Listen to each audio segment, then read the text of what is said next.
Bienvenue à tous dans le temps mort, l'émission qui décortique l'actu NBA. Comme prévu, cette Free Agency 2020 n'est pas la plus mouvementée de l'histoire. En tout cas, pas assez pour rebattre totalement les cartes de la Grande Ligue. Bon, ça ne veut pas dire qu'il ne s'est rien passé, loin de là même. Attention, si vous avez été submergé de tweets venant du Woj ou de Cham, cette vidéo est pour vous.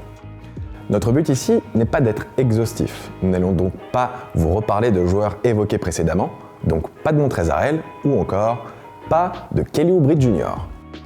En tout cas, signature, trade ou autre prolongation, on vous donne nos moves préférés de cette Free Agency 2020.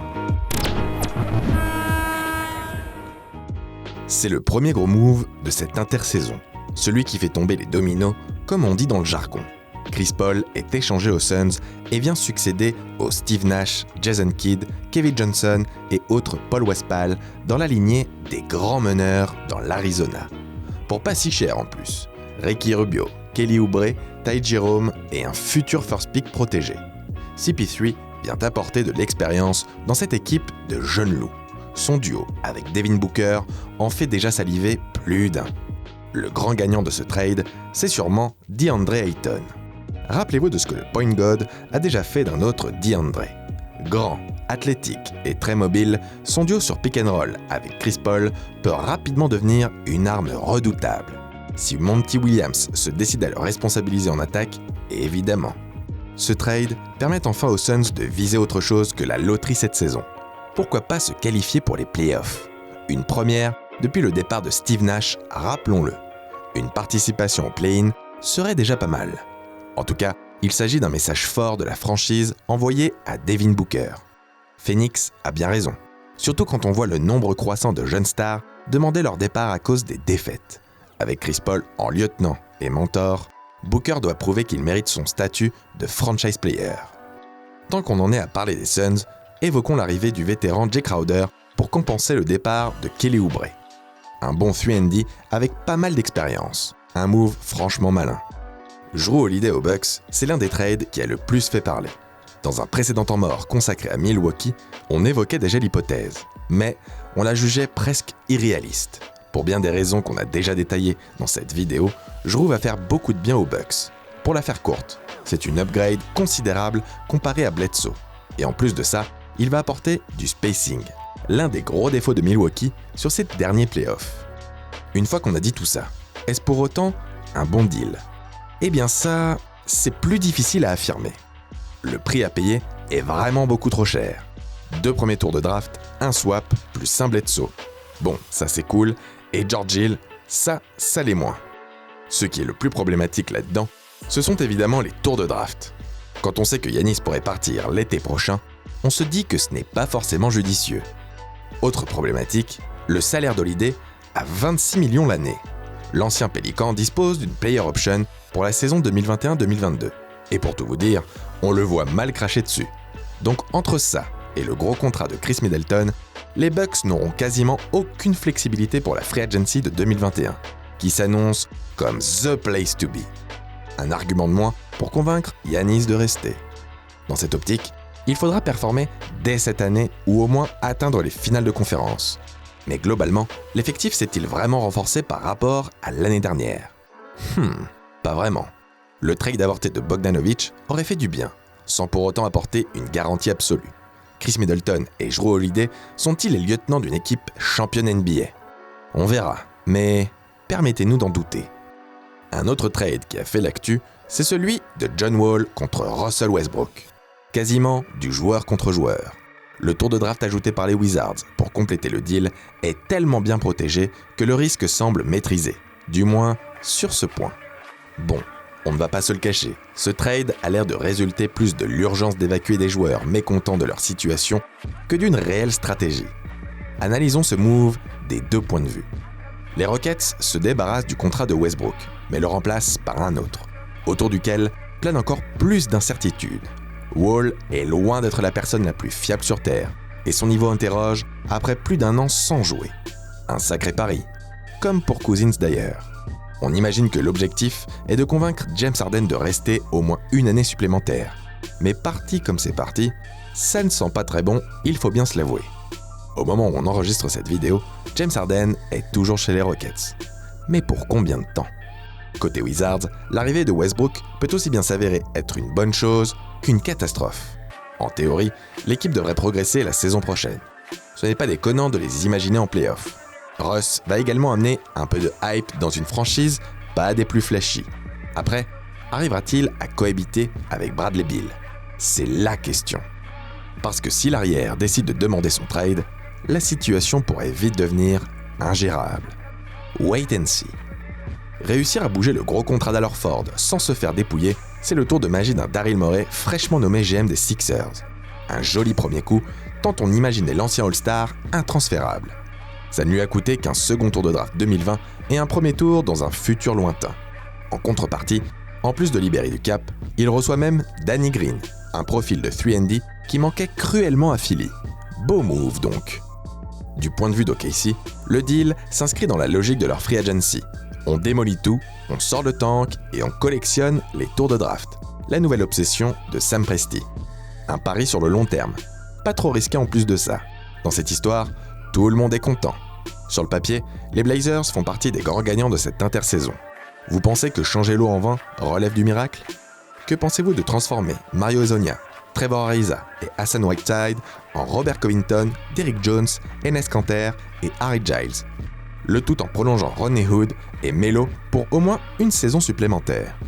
À ce niveau, c'est presque aussi impressionnant que de marcher sur l'eau. Bon, on s'emballe peut-être un peu pour les Blazers, mais selon nous, c'est un joli coup. En plus d'afficher l'un, si ce n'est le roster le plus pléthorique de NBA, les Blazers se sont renforcés dans presque tous les secteurs, et notamment sur les ailes, leur point faible depuis des années. Covington et Jones pourront enfin tenter d'apporter une réponse défensive au poste 3-4 dominant de l'Ouest, comme LeBron et Kawhi.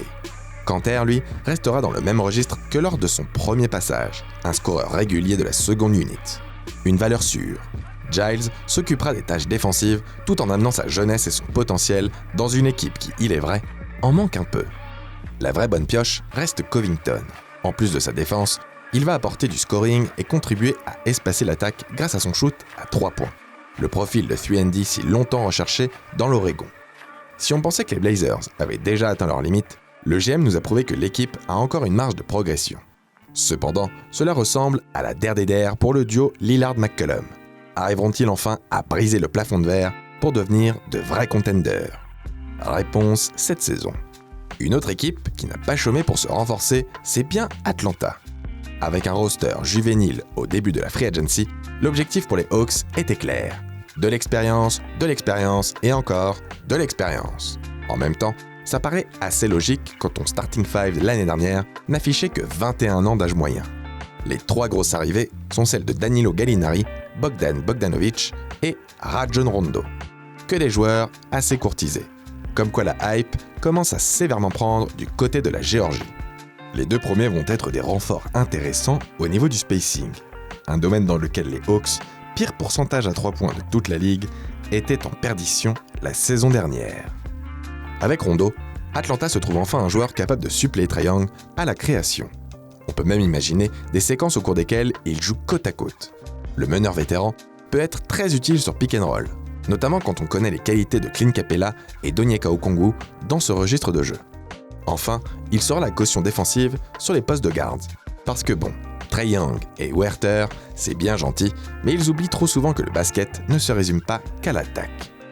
Fred VanVleet s'adjuge l'award dans la catégorie « J'ai taffé pour avoir mon gros contrat et j'ai été récompensé ». La romance entre l'arrière et Toronto continue, mais pas à n'importe quel prix. 85 millions sur 4 ans. Mine de rien, un petit bout d'histoire, car il s'agit du contrat le plus lucratif jamais signé par un joueur non drafté. Quand on y pense, plus de 20 millions la saison, ça peut paraître cher payé. Mais les Raptors, s'ils voulaient rester compétitifs, n'avaient pas le choix. VanVleet était très convoité, notamment par les Knicks, qui auraient fait grimper les enchères. Après avoir vu son secteur intérieur ravagé par les départs d'Ibaka et Gasol, Baines, aussi valeureux soit-il, ne compensant pas la perte défensive, le champion 2019 ne pouvait pas se permettre de laisser partir un autre de ses cadres. VanVleet fait vraisemblablement partie des plans de l'équipe pour le futur.